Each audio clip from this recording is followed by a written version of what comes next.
United Airlines flight 811 San Francisco से Honolulu जा रही एक सामान्य उड़ान थी। यात्री अपनी सीटों पर आराम से बैठे हुए थे।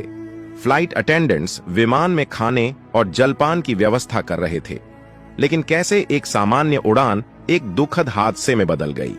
उड़ान के कुछ ही मिनट बाद विमान में हुए एक तेज धमाके से आसमान गूंज उठा। अपने पैरों के नीचे खुला आसमान देख यात्रियों के साथ साथ केबिन क्रू की भी जान निकल गई।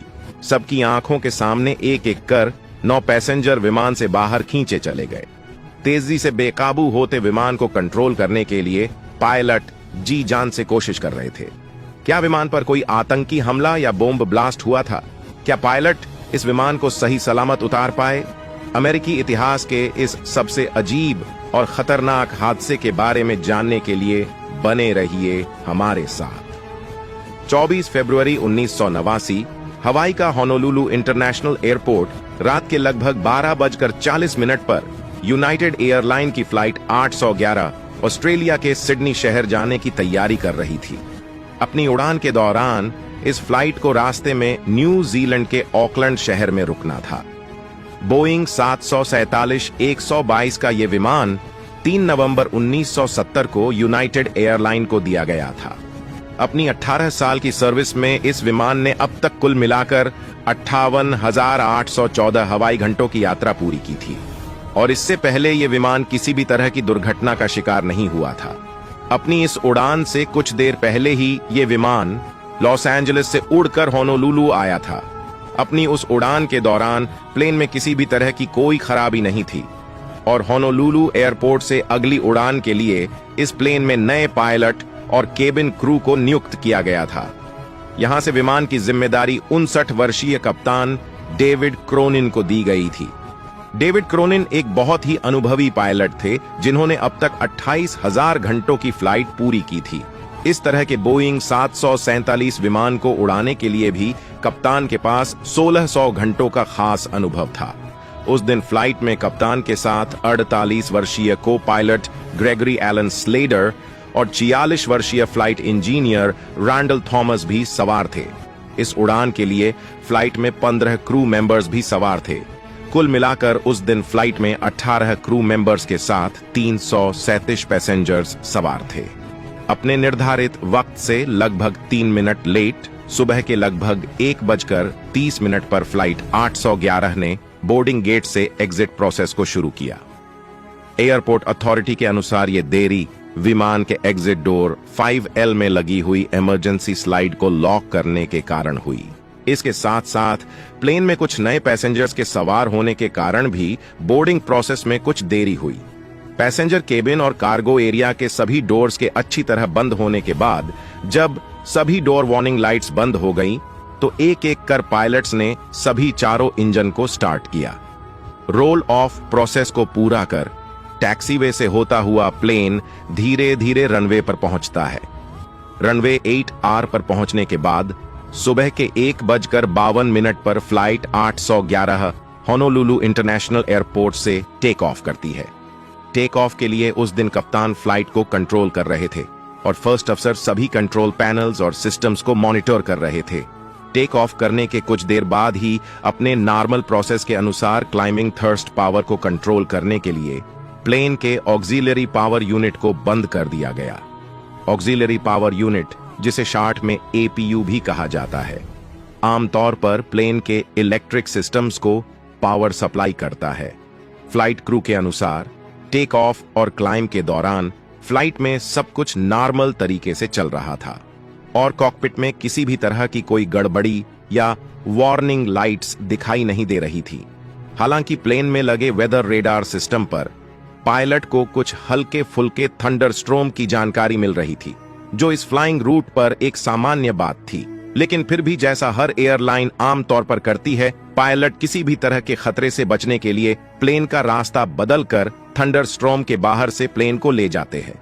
लेकिन फिर भी आसपास मौसम का खराब होने के कारण प्लेन में हल्के फुल्के टर्बुलेंस के झटके महसूस हो रहे थे, जिसके कारण कप्तान ने सभी पैसेंजर्स को सीट बेल्ट लगाए रखने के निर्देश दिए थे और टेक ऑफ के लगभग 17 मिनट बाद जब प्लेन 22,000 और 23,000 फीट के बीच उड़ान भर रहा था, तभी अचानक एक धमाके की आवाज सुनाई देती है और एक बड़े झटके के साथ प्लेन तेजी से हिलने लगता है। असल में ये प्लेन के सामने के हिस्से में लगे कार्गो डोर के टूटने का धमाका था। कार्गो डोर इतनी तेजी के साथ टूटा कि अपने साथ साथ उसने पैसेंजर केबिन के एक बहुत बड़े हिस्से को ही उखाड़ फेंका, जिसके कारण पैसेंजर केबिन के दाएं हिस्से में एक बहुत बड़ा छेद हो गया।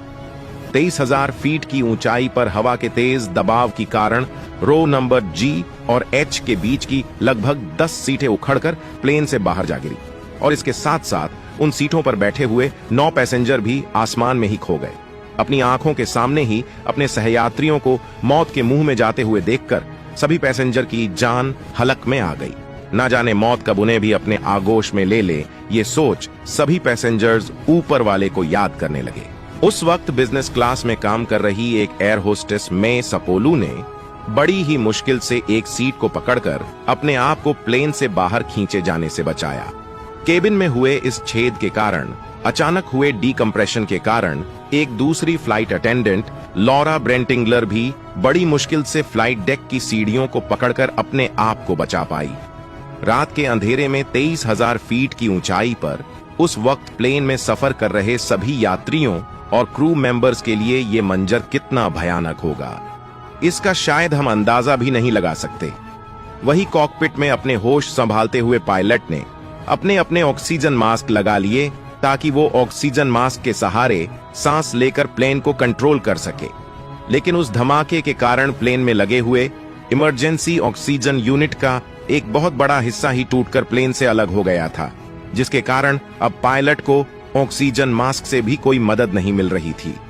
ये सब देखते हुए पायलट तुरंत ही बड़ी तेजी के साथ प्लेन की हाइट को कम करते हुए उसे नीचे लाने लगे ताकि कम ऊंचाई पर बिना ऑक्सीजन मास्क के भी सांस लिया जा सके। इसके साथ उन्होंने प्लेन को तेजी से 180 डिग्री के एंगल में मोड़ कर तुरंत ही वापस होनोलुलु एयरपोर्ट की तरफ मोड़ दिया।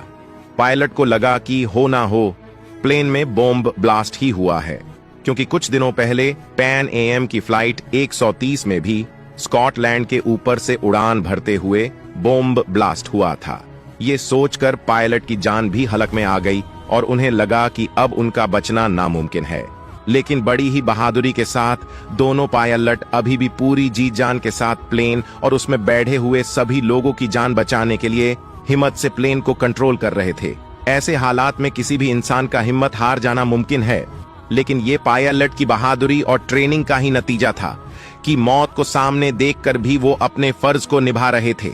पायलट ने तुरंत ही ATC टावर को कांटेक्ट कर उन्हें प्लेन में हुए बॉम्ब धमाके की जानकारी दी और मे डे का अनाउंसमेंट कर दिया। आमतौर पर पायलट उसी हालात में मे डे की अनाउंसमेंट करता है जब प्लेन किसी बहुत बड़ी दुर्घटना का शिकार होता है और उसका बचना काफी मुश्किल होता है। प्लेन में आई इस इमरजेंसी को जानते ही ATC तुरंत ही पायलट को होनोलुलु एयरपोर्ट पर इमरजेंसी लैंडिंग के परमिशन दे देता है।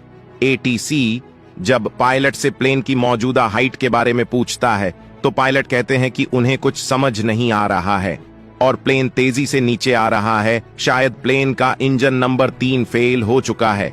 असल में कार्गो डोर में हुए तेज धमाके की वजह से प्लेन के कुछ टुकड़े इंजन नंबर 3 और 4 में जाकर टकरा गए थे, जिसके कारण इंजन को बहुत नुकसान हुआ था और वो मुश्किल से प्लेन को पावर दे पा रहे थे। अब एक एक कर कॉकपिट में भी बहुत सारे वार्निंग अलार्म बजने लगे थे, जिसने पायलट्स की परेशानी को और बढ़ा दिया था। कप्तान तुरंत ही इन सभी वार्निंग अलार्म को बंद कर देते हैं ताकि वो पूरा ध्यान प्लेन को किसी भी तरह लैंड करने में लगा सके। प्लेन अभी भी तेजी के साथ दाईं तरफ झुक रहा था, जिसे देखते हुए फर्स्ट अफसर तुरंत ही ATC को इसकी जानकारी देता है और प्लेन के रेडार बीकॉन ट्रांसपॉन्डर में 7700 का इमरजेंसी ट्रांसमीटर मैसेज रिकॉर्ड कर दिया। इस मैसेज का मतलब आसपास उड़ रहे सभी एयरप्लेन और एयरपोर्ट को ये बताना होता है कि प्लेन में कोई बहुत बड़ी इमरजेंसी आई है, इसलिए वो सब ध्यान रखे और प्लेन के आसपास फ्लाइंग एरिया को क्लियर रखे ताकि प्लेन इमरजेंसी में लैंड कर सके। कप्तान प्लेन के फ्यूल को डंप करना शुरू कर देते हैं ताकि प्लेन के वजन को कम किया जा सके और प्लेन को आसानी से लैंड करवाया जा सके। बहुत ही सावधानी से दोनों पायलट धीरे धीरे प्लेन को होनोलुलु एयरपोर्ट की तरफ ला रहे थे। प्लेन के थौड़ा से कंट्रोल में आने के बाद कप्तान फ्लाइट इंजीनियर रैंडल थॉमस को निर्देश देते हैं कि वो केबिन क्रू को लैंडिंग के लिए तैयार रहने को कहे। फ्लाइट इंजीनियर रैंडल तुरंत ही इंटरकॉम की मदद से केबिन क्रू को कॉल करते हैं, लेकिन हवा की तेज आवाज के कारण उन्हें कुछ भी सुनाई नहीं देता। इसके बाद फ्लाइट इंजीनियर रैंडल खुद ही पैसेंजर केबिन में जाकर कैबिन क्रू से बात करने का निर्णय लेते हैं, लेकिन जैसे ही वो कॉकपिट से बाहर आते हैं तो पैसेंजर केबिन का नजारा देखते ही उनके होश उड़ जाते हैं। पैसेंजर केबिन का एक बहुत बड़ा हिस्सा ही गायब था और पूरे केबिन में तेज हवाएं चल रही थीं। फ्लाइट इंजीनियर रैंडल तुरंत ही कॉकपिट में वापस आकर कप्तान को इसकी जानकारी देते हैं। उन्हें भी यही लगता है कि ऐसा छेद किसी बॉम्ब धमाके की वजह से ही हो सकता है। इसके तुरंत बाद कप्तान एटीसी को कॉल करके प्लेन में हुए बॉम्ब ब्लास्ट और प्लेन के एक बड़े हिस्से के गायब होने की जानकारी देता है और उन्हें एयरपोर्ट पर इमरजेंसी सर्विसेज को तैयार रखने के लिए कहता है। अब इंजन नंबर 4 से आग की लपटें निकलने लगती है, जिसके बाद कप्तान इंजन को बंद कर देते हैं। एटीसी कप्तान को 4000 फीट की ऊंचाई पर उड़ते रहने की सलाह देते हैं, जिसके बाद कप्तान उन्हें बताता है कि उनके 2 इंजन फेल हो चुके हैं और वो अब बचे हुए बाकी 2 इंजन के सहारे ही उड़ रहे हैं। बहुत ही सावधानी से स्पीड को कंट्रोल करते हुए पायलट अब प्लेन को होनोलुलु एयरपोर्ट के रनवे के पास ले आते हैं और लैंडिंग गियर ओपन कर देते हैं। जैसे ही कप्तान लैंडिंग के लिए प्लेन की स्पीड को कंट्रोल करने के लिए फ्लैप का इस्तेमाल करने की कोशिश करते हैं, तो उन्हें पता चलता है कि फ्लैप्स सही तरीके से काम नहीं कर रहे हैं और प्लेन की स्पीड अभी भी बहुत ज्यादा है। अब चूंकि फ्लैप्स सही तरीके से काम नहीं कर रहे थे, इसलिए प्लेन अभी भी 200 नॉट्स की स्पीड से उड़ रहा था, जो लैंडिंग के लिए बहुत खतरनाक स्पीड थी। लेकिन ऐसे हालात में अब कप्तान के पास दूसरा कोई चारा नहीं था। हवा में ब्लास्ट होने के लगभग 14 मिनट बाद प्लेन आखिरकार होनोलुलु एयरपोर्ट के रनवे पर लैंड करता है। तेजी से डोलते हुए प्लेन के टायर रनवे को टच करते हैं और प्लेन तेजी से रनवे पर दौड़ने लगता है। इतनी तेज स्पीड पर लैंड करने के कारण प्लेन कभी भी रनवे से बाहर जाकर क्रैश हो सकता था, लेकिन अपनी सूझबूझ से पायलट्स आखिरकार प्लेन को रनवे खत्म होने से पहले ही रोक लेते हैं। पैसेंजर्स के साथ साथ पूरे केबिन क्रू को अपनी किस्मत पर यकीन नहीं होता। प्लेन के रुकते ही केबिन क्रू तुरंत ही सभी यात्रियों को प्लेन से बाहर निकालना शुरू कर देते हैं। केबिन क्रू की मुस्तैदी से सभी पैसेंजर और क्रू मेंबर्स सिर्फ 45 सेकंड से भी कम समय में प्लेन से बाहर आ जाते हैं और अपने फर्ज को इतनी जिम्मेदारी से निभाते हुए सभी क्रू मेंबर्स को इस हादसे में गंभीर चोटें आती है, लेकिन फिर भी वो पैसेंजर्स की जान बचाने के लिए हर संभव कोशिश करते हैं। दुर्भाग्यवश से प्लेन से गिरे 9 यात्रियों का काफी खोजबीन के बाद भी कोई पता नहीं चलता और समुद्र की गहराइयों में ही वो हमेशा के लिए सो जाते हैं। एनटीएसबी की फाइनल रिपोर्ट के अनुसार प्लेन के कार्गो डोर का अचानक से खुल जाना ही इस हादसे का कारण था। प्लेन की इलेक्ट्रिक वायरिंग में आई खराबी और कार्गो डोर के कुछ गलत डिजाइन के कारण ही ये दुखद हादसा हुआ। रिपोर्ट के अनुसार इलेक्ट्रिक वायरिंग में हुए एक शॉर्ट सर्किट के कारण कार्गो डोर का लॉकिंग लैच सिस्टम सही से लॉक नहीं हुआ और 23,000 फीट की ऊंचाई पर हवा के तेज दबाव के कारण कार्गो डोर एक झटके से टूटकर प्लेन से अलग हो गया। कार्गो डोर इतनी तेजी के साथ टूटा कि प्लेन के पैसेंजर केबिन का एक बड़ा हिस्सा भी उसके साथ साथ प्लेन से टूटकर अलग हो गया। ऐसा हादसा दोबारा न हो, इसलिए अपनी जांच के बाद एनटीएसबी ने सभी बोइंग 747-100S सीरीज के विमानों के कार्गो डोर को बदलने का निर्देश दे दिया। अपनी बहादुरी और फर्ज के प्रति जिम्मेदारी के कारण 1989 में सभी क्रू मेंबर्स को सेक्रेटरी अवार्ड से सम्मानित किया गया।